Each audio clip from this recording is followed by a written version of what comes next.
Supremo Tribunal Federal foi criado pela República em 1890. Volto a recordar que Dom Pedro II, já no final da década de 80 do século XIX, tinha mandado um representante brasileiro, Salvador de Mendonça, aos Estados Unidos para estudar melhor a Suprema Corte e fazer um relatório. Ele já tinha viajado em missão para o governo brasileiro outras vezes, governo imperial, né? Por exemplo, para a Ásia, tem um livro dele muito conhecido chamado Trabalhadores Asiáticos, tal. Ele vai aos Estados Unidos e faz um relatório, tal. Porém, não foi possível criar no segundo reinado a Suprema Corte, porque teve o golpe militar republicano de 15 de novembro de 1889. Mas essa questão estava colocada na época e acaba sendo adotado em 1890 pelo governo provisório, pelo governo da República tal.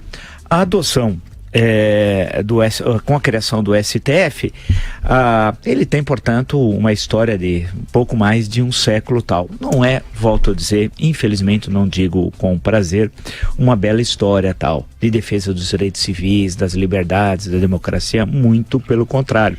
Em momentos muito graves da história brasileira, o STF sempre de costas para o país. Por exemplo, na violenta repressão à Revolução Federalista no Paraná, Santa Catarina e no Rio Grande do Sul, entre 1892 e 1895, o Supremo nada fez. E quando foi solicitado, fechou os olhos ou postergou decisões. No início do século XX, quando começa a surgir a chamada, entre aspas, questão social, inúmeros líderes operários que tinham nascido no estrangeiro, em Portugal, na Espanha, na Itália, mas chegaram crianças aqui com 2, 3, 4, 5, 6 anos, foram expulsos, deportados de forma arbitrária, recorreram ao Supremo, não encontraram guarida.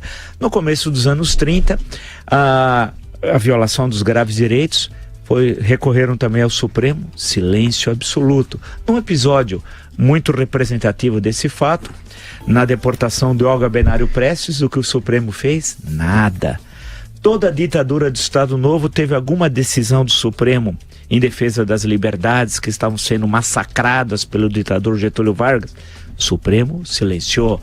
Na República Populista, entre 45 e 64, quando solicitado, por exemplo, em novembro de 1955, por Café Filho, que queria voltar à presidência, o que constitucionalmente era absolutamente correto, o Supremo empurrou a decisão para dezembro de 56 e disse que estava prejudicada a solicitação, tendo em vista que desde janeiro já tinha um novo ocupante do Palácio do Catete, que era Juscelino Kubitschek. O Palácio do Catete era a sede do governo. E assim por diante. Eu poderia listar nos anos 60, 70, 80, 90, podia passar pelo século XXI, exemplos não faltam. Ficaria aqui falando 2, 3, 4, uma semana, um mês, dando exemplos trágicos tal. E a sessão de ontem foi mais uma. É difícil dizer apenas mais uma, porque envolve um criminoso que governou o país por 2 vezes, elegeu uma senhora por 2 vezes, portanto venceu 4 eleições presidenciais.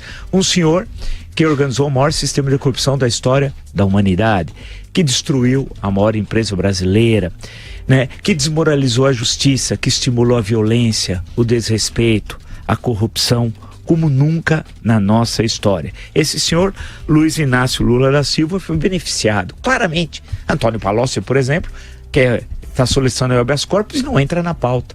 Mas Antônio Palocci é desse tamanhinho. Lula é grande.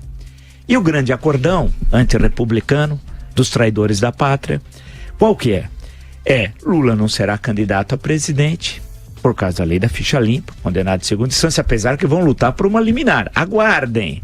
Na lei da ficha limpa, aguardem. Mas não vai ser preso, aí já é demais. Aí a elite fala, pera um pouquinho, aí já é demais, é vingança, porque para a elite, justiça é vingança.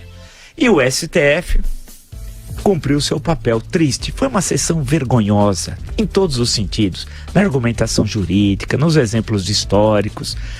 Um horror. Mas eu gostaria de concluir lembrando algumas palavras da bela entrevista, e foi uma boa entrevista jornalisticamente falando, de Augusto Nunes com a presidente Carmen Lúcia, que é uma boa pessoa, não digo que não é, mas ela fez algumas afirmações que eu fiquei pensando, porque eu fui aos dados. Ela disse que a capacidade física dos ministros naquela sessão, eles já estavam muito cansados de trabalhar. Mas eles trabalham mesmo? que eles estavam, diz ela, no limite, e resolveram interromper a sessão e adiando a decisão para 4 de abril, por 2 semanas depois para descansar. Eles vão trabalhar na semana da Páscoa? Não. Hoje eles estão trabalhando? Não. Mas ela nos disse que o Supremo é muito austero, expressão dela. E eu pergunto outra vez, e faço questão, porque são dados, com dados não se briga. O STF é austero mesmo, ministra Carmen Lúcia? Com um orçamento, um tribunal de 554 milhões? Será? É austero, ministra, com 2.450 funcionários, que dá média por ministro de 222? É austero? É austero, ministra? Por favor, a senhora pudesse me explicar, com 293 vigilantes, e vou citar esse dado sempre, porque é verdadeiro, 293. Os vigilantes julgam, será? Não sei. Eles têm algum papel, será?